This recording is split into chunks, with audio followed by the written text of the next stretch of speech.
దమ్ పచ్చి పులిహోర.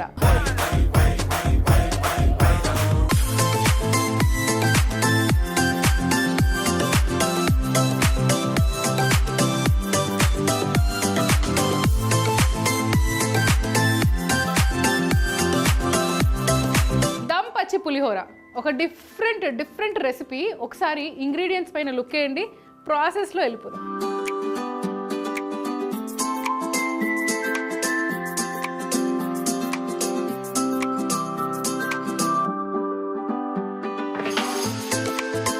మొన్న మార్కెట్కి వెళ్ళినదినా, అక్కడ కొన్న ఎంత అంటారు, 150 రూపాయలు. నిజంగా చూడ్డానికి బాగుంది కదా, ఒక 1000 రూపాయలు లాంటి లుక్ వస్తుంది కదా అని తీసేసుకున్నా అంతే. సో ఫస్ట్ నేను కొద్దిగా నూనె పోసుకున్నాను. దీంట్లో పసుపు, కొద్దిగా కరివేపాకు,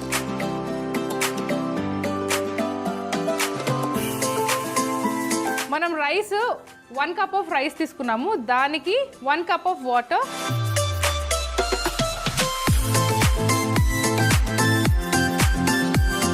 టేస్ట్కి సరిపడా ఉప్పు. ఇప్పుడు నానబెట్టుకున్న బియ్యంని మనం కడిగేసుకుందాము. ఎక్స్ట్రా వాటర్ తీసేస్తున్నాను.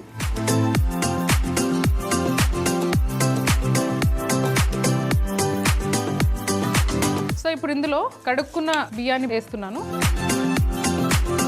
అంటే నాకు తెలిసి మీకు ఒక డౌట్ రావచ్చు, ఇప్పుడు 1 గ్లాస్ కప్పు రైస్కి 1 గ్లాస్ కప్పే నీళ్లు పోసావేంటి అని. ఫస్ట్ బియ్యము మనం ఏవైతే నీళ్లు పోసామో అందులో కొద్దిగా ఉడకాలి. ఉడికిన తర్వాత మనం ఇంకొక కప్పు పచ్చి చింతపండు రసం వేస్తాము. అప్పుడే ఆ చింతపండు రసం వేసిన తర్వాత ఇంకా మూత పెట్టేసి పైనుంచి ప్రెషర్ ఇచ్చేయాలి. సో అప్పుడు లోపల ఇంకా బాగా కుక్ అవుతుంది, ప్రతి ఒక్క మెతుకుకి ఆ పులుపు అనేది తగులుతుంది. అందుకే కదా దీన్ని దమ్ పచ్చి పులిహోర అని అన్నాం మనం. సో దాని తర్వాత యాజ్ యూజువల్ తాలింపు వేసుకోవడమే. కానీ ఇంకొక కీ ఇంగ్రీడియంట్ కూడా ఉంది, అది కూడా చెప్తాను నేను మీకు.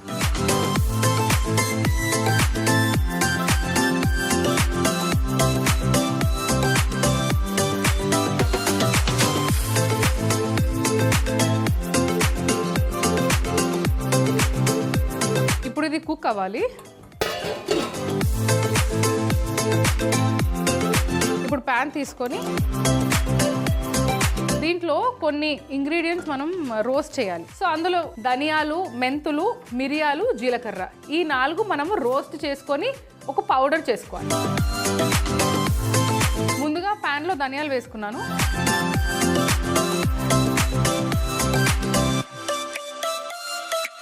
మిరియాలు, మెంతులు, కొద్దిగా జీలకర్ర.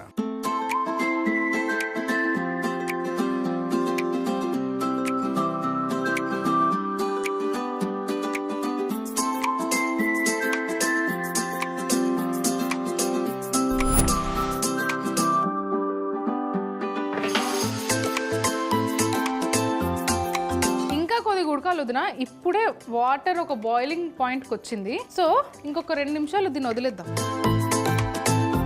ఎందుకంటే ఇప్పుడు అది అన్నం సరిగ్గా ఉడకక ముందే మనము చింతపండు పులుసు వేసేస్తే మొత్తం అలానే ఉండిపోతుంది. ఎందుకంటే పులుపు యాడ్ చేసినప్పుడు అది సరిగ్గా ఉడకదు. అందుకనే దాన్ని ఒక 2 మినిట్స్ అలా పెట్టేద్దాం. అంతలోపు దీన్ని పొడి చేసుకుందాం మనం. చెప్పాను కదా వదినా, ఇలా పొడి చేసుకోవడమే కీ ఇంగ్రీడియంట్.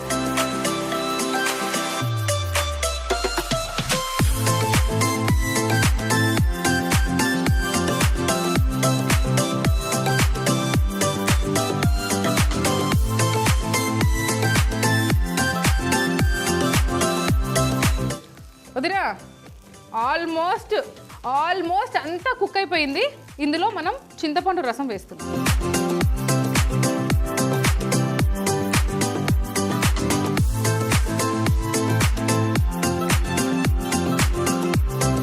అసలైన ప్రొసీజర్ ఇక్కడ ఉంది. ఇప్పుడు చింతపండు పులుసు పోసాను కదా, మూత పెట్టి ఇప్పుడు అసలు ఎక్కడి నుంచి కూడా ఛాన్స్ లేదు స్టీమ్ వెళ్ళడానికి. దీన్నే దమ్ అంటారు. దానికి ఊపిరి ఆడట్లేదు లోపల గాలి, అందుకే దాన్నే దమ్ పట్టియడము. మనం చేసేదే దమ్ పచ్చి పులిహోర కాబట్టి ఇలా దీనిపైన బరువు పెట్టేసి దీన్ని ఒక 10 మినిట్స్ వరకు డిస్టర్బ్ చేయకపోతే ఇంకా మంచిది. అంతలోపు మనము తాలింపు వేసుకుంటాం. ముందుగా ఆయిల్, మీరు ఎటువంటి ఆయిల్ అయినా యూజ్ చేయొచ్చు. నేను ఒక్కొక్కసారి టేస్ట్ ఎన్హాన్స్ అవ్వడానికి కోకోనట్ ఆయిల్ కూడా వాడతాను తెలుసా. అబ్బా అద్భుతమైన ఫ్లేవర్ వస్తుంది కోకోనట్ ఆయిల్తో కూడా మనము తాలింపు వేసుకుంటే. ఇప్పుడు ఇందులో ముందుగా ఆవాలు, జీలకర్ర,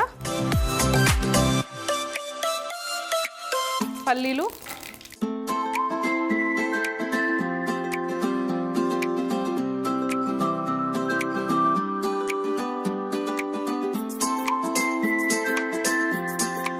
పచ్చిమిర్చి, శనగపప్పు, మినప్పప్పు,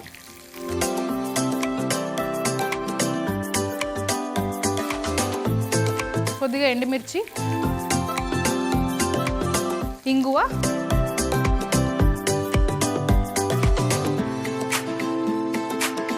వీటిని బాగా కలుపుకుందాము వేగేంత వరకు.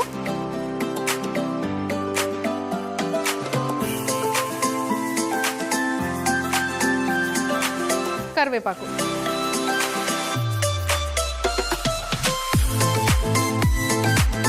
తాలింపు అయితే అయిపోయింది. ఇప్పుడు ఒక్కసారి మనము దమ్ సంగతి ఏంటో చూద్దాం.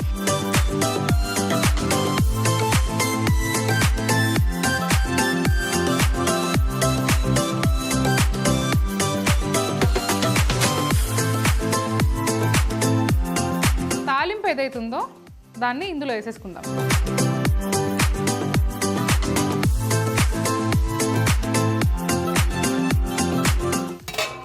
మళ్ళీ మూత పెట్టుకొని దమ్. ఇప్పుడు ఇది దమ్ అవ్వడానికి ఇంకొక 5-10 మినిట్స్ అయితే మన దమ్ పచ్చి పులిహోర రెడీ అయిపోతుంది. మన దమ్ పచ్చి పులిహోర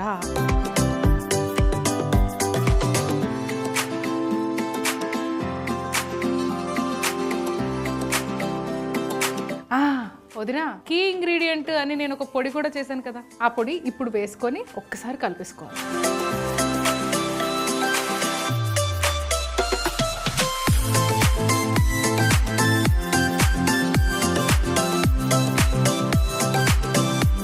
మెంతులు కూడా ఉన్నాయి కాబట్టి లాస్ట్కి వేసుకోవాలి. అయినా అంతా మనం రోస్ట్ చేసుకున్నాం కదా వదినా, రోస్ట్ చేసుకొని వేసుకున్నాం కాబట్టి లాస్ట్ వేసుకున్నా ఏం కాదు. ఏంటో టాలెంట్ అది.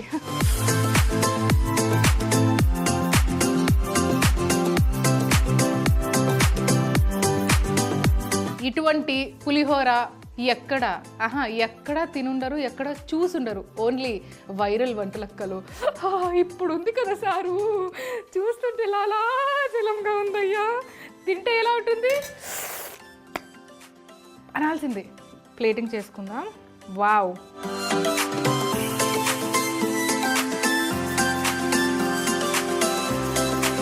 దమ్ పచ్చి పులిహోర ఎలా తయారు చేసుకున్నామంటే, ముందుగా ఒక మూకుడు పెట్టి నూనె వేసి పసుపు, కరివేపాకు, 1 కప్పు నీళ్లు, ఉప్పు, నానబెట్టుకున్న రైస్ వేసి కలుపుకొని మూత పెట్టి కుక్ చేసుకోవాలి. సగం కుక్ అయ్యాక చింతపండు నీళ్లు వేసి మూత పెట్టి బరువు పెట్టి దమ్ చేసుకోవాలి. ఇప్పుడు పాన్ లో ధనియాలు, మిరియాలు, మెంతులు, జీలకర్ర డ్రై రోస్ట్ చేసి మిక్సీ పట్టి పొడి చేసుకోవాలి. పాన్ లో నూనె వేసి ఆవాలు, జీలకర్ర, పల్లీలు, పచ్చిమిర్చి, శనగపప్పు, మినప్పప్పు, ఎండుమిర్చి, ఇంగువ, కరివేపాకు వేసి కలిపి తాలింపు చేసుకొని దమ్ అవుతున్న అన్నం మీద వేసుకొని మూత పెట్టుకొని కొద్దిసేపు దమ్ చేసుకున్న తర్వాత చివరిగా పొడి వేసుకొని కలుపుకుంటే దమ్ పచ్చి పులిహోర రెడీ.